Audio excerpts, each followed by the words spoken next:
আমাদের মধ্যে অনেকেই চায় অ্যাডোবি ফটোশপ দিয়ে ফটো এডিট করতে, কিন্তু অ্যাডোবি ফটোশপ একটি প্রিমিয়াম অ্যাপ, তাই তারা ভালোভাবে সেটি দিয়ে ফটো এডিট করতে পারে না। এটি টাকা দিয়ে কিনে দেন এটিকে ডাউনলোড করে ইউজ করতে হয়। কিন্তু আজকের ভিডিওতে আমি আপনাদের সেটির সলিউশন নিয়ে আসছি।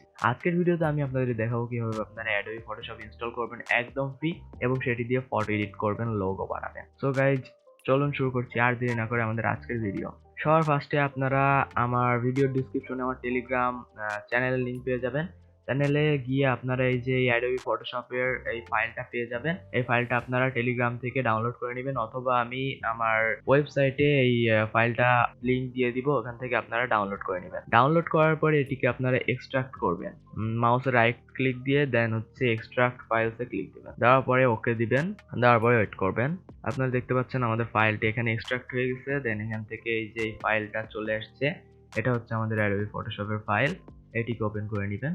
এখান থেকে আপনারা এই ফাইলটা ওপেন করে নেবেন, যে ফাইলটা এক্সট্রাক্ট হয়েছে এই ফাইলটা ওপেন করে নিলাম আমি। নেওয়ার পর এখানে দেখতে পাচ্ছেন অ্যাডোবি ফটোশপ, এটির উপরে আপনারা ডাবল ক্লিক করবেন। এটি হচ্ছে আমাদের অ্যাডোবি ফটোশপের ইনস্টলার। এটির উপরে ডাবল ক্লিক করলেই হবে না, সবার ফার্স্টে আপনারা আপনাদের এখান থেকে নিচে এখান থেকে যে অ্যারো দেখতে পাচ্ছেন আপনাদের টাস্ক বারে, আপনাদের কম্পিউটারের টাস্ক বারে এখানে অ্যারো দেখতে পাচ্ছেন। অ্যারোতে গিয়ে এখান থেকে আপনারা ভাইরাস থ্রেড প্রোটেকশনে চলে যাবেন, অথবা এখান থেকে না পেলে আপনারা এখানে সার্চ দিবেন virus thread protection. Virus thread protection search দিলে এখান থেকে এটা চলে আসবে, এটার উপরে ক্লিক দিবেন।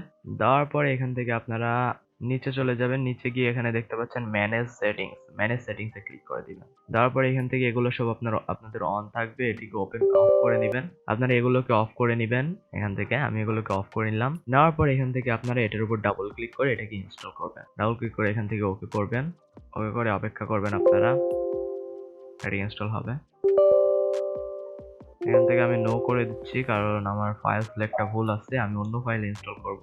এখান থেকে আপনারা যেই ফাইল ইনস্টল করবেন সেই ফাইলটা সিলেক্ট করে দিবেন। আমি সিলেক্ট করে দিচ্ছি।